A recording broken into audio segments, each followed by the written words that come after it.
konten apa sajakah yang sebaiknya kita masukkan ke dalam video blog atau motovlog kita?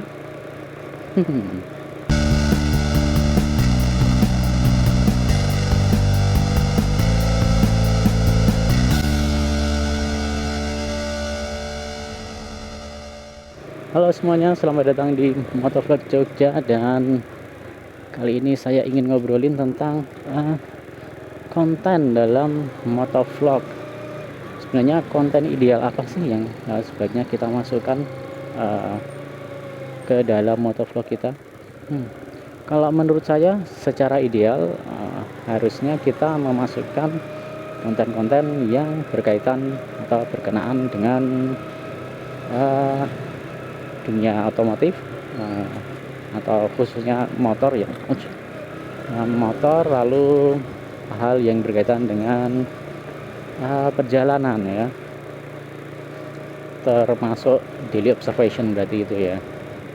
Kalau untuk yang pertama tadi, hal-hal yang berkaitan dengan motor, termasuk juga tuh tutorial dan juga hal-hal yang berkaitan dengan motovlogging itu sendiri ya, tutorial tentang modding kamera atau review tentang kamera action atau mic atau ya pernak-pernik lainnya.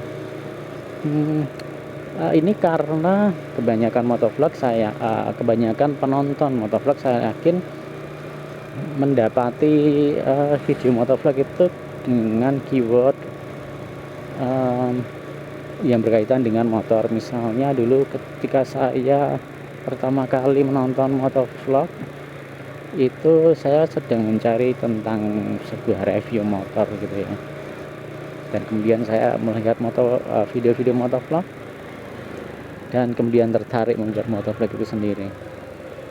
Ada juga yang kemudian mencari kejadian, menemukan motovlog dari keyword tentang kejadian-kejadian lucu, dan itu biasanya ada di kompilasi daily observation, atau mencari tutorial tentang memasang spakbor atau ya dan hal yang berkaitan lainnya ya.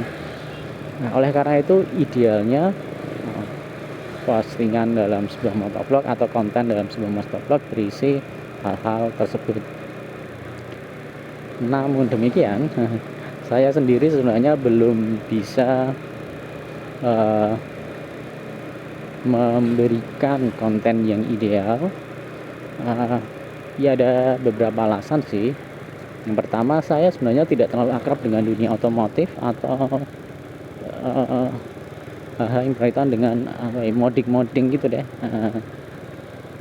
Sehingga untuk membuat review motor atau tutorial memasang sesuatu di motor, mengganti sesuatu di motor, memperbaiki sesuatu di motor, itu saya kurang akrab. Bahkan ketika untuk hal yang berkaitan dengan motovlog juga, misalnya review kamera, cara modding kamera, review mic atau mic yang digunakan untuk membuat motovlog, itu saya juga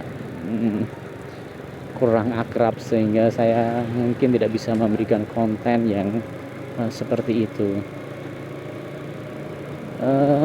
Alasan yang kedua, karena dulu ketika saya membuat motovlog, saya sebenarnya tujuan utamanya memang bukan untuk mengulas ya perjalanan dan lain sebagainya, membuat review atau tutorial yang berkaitan dengan motor, tips-tips yang berkaitan motor dan lain sebagainya seperti itu. Namun saya membuat motovlog ini sebenarnya pengen lebih membicarakan tentang Jogja sebenarnya. Jadi pengen membicarakan tentang tujuan wisata di Jogja, mungkin memberikan informasi event-event yang ada di Jogja dan sebagainya. Makanya kalau teman-teman lihat video-video awal saya di motovlogging itu memberikan informasi tentang event yang diselenggarakan di Jogja, terutama event kebudayaan ya, seperti Pekan Budaya atau mungkin informasi terbaru di Jalan Malioboro dan lain sebagainya. Nah, dan yang jadi ironi adalah setelah beberapa waktu, bahkan untuk konten ya sesuai dengan tujuan awal saya pun saya agak kesusahan untuk membuatnya karena berbagai hal, terutama kalau untuk event sih karena saya jarang mendapatkan info tentang event-event yang ada di Jogja ya, atau mungkin karena memang belum waktunya diselenggarakan event kebudayaan di Jogja, entahlah. Tapi ya pada akhirnya saya membuat atau mengisi video blog saya dengan obrolan-obrolan yang mungkin tidak berkaitan dengan dunia otomotif atau dunia motovlogging pada umumnya ya. Tips-tips dan sebagainya itu sungguh sesuatu yang sepertinya tidak ada dalam channel ini. Ya, tapi untungnya saya sudah mengantisipasi dengan meletakkan random rambling sebagai salah satu ya salah satu poin di opening title saya. Tapi kemudian kalau saya pikir-pikir sebenarnya ya nggak salah-salah amat sih meletakkan atau memberikan konten motovlog yang sama sekali tidak sesuai dengan idealisme yang telah saya sebutkan tadi, karena pada dasarnya ya sepemahaman saya ketika orang membuat vlog, membuat catatan di web dengan bentuk video sambil naik motor vlog ya, itu ya bebas saja memberikan konten apapun gitu, karena pada dasarnya kita hanya sekedar membuat ya catatan aja sih, meskipun nanti dampaknya bakal ada pada di viewernya, apakah para penonton akan menikmati